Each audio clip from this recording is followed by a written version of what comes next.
If you've looked at a Chicago transit map, you may have noticed this weird, short, banana colored, banana shaped train line.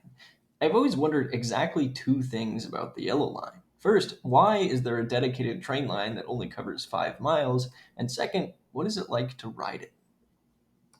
In order to answer the first question, let's dig into some history. The 5 mile stretch was originally built in the 1920s to ease congestion along neighboring rail routes, but in the 1940s, after some rough Great Depression years into World War II, it got replaced by a bus route because the train route was expensive and not enough people used it. Flash forward to the 1960s, where passenger rail was still looking pretty rough for the Chicago area because of cars. However, due to some sweet, sweet federal grant money, in addition to some forward thinking minds in the Chicago Transit Authority, a plan was hatched to basically test out passenger rail again.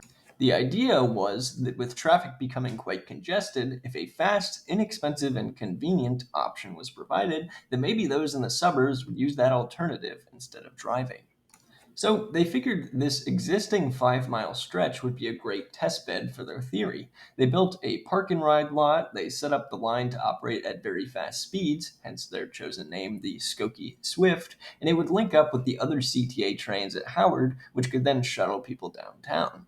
And basically, the experiment worked. It made money. It continued to do well enough to keep it around and operating. And in the 90s, they renamed it to the Yellow Line when they rebranded everything to be color based. However, this theory doesn't answer the glaringly obvious question. Why is the yellow line a separate thing instead of combining with the red line?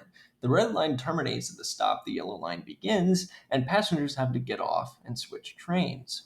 Basically, there are two reasons. Reason one is due to rail technology. Until about 20 years ago, that short 5 mile stretch operated on overhead line electric power, and not all CTA trains were outfitted for that. Reason two is due to car length. Currently, the Dempster Skokie station can only support a couple cars, and the red line runs, and don't quote me on this number, I believe eight. Modifying the whole station to support 8 cars wouldn't be worth it just because ridership wouldn't justify the cost. What is interesting is that there is a Metra commuter line station for the Milwaukee District North Line that is only 2.2 miles driving distance from the final Yellow Line stop. In comparing a sample morning commute from Morton Grove to the Willis Tower, the Metra leg of the commute time is roughly 30 minutes, with the CTA Yellow plus Purple Line time clocking in at around 51 minutes, with a price comparison of 375 to 250 respectively.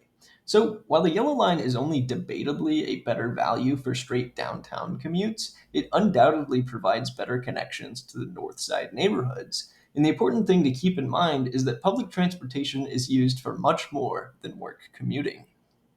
Now, what was it actually like to ride the Yellow Line?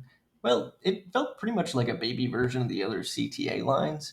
Only two train cars, and most of the ride is pretty tame, spent looking out at trees and suburban sprawl. There are two stops, the first of which takes the bulk of the time to reach.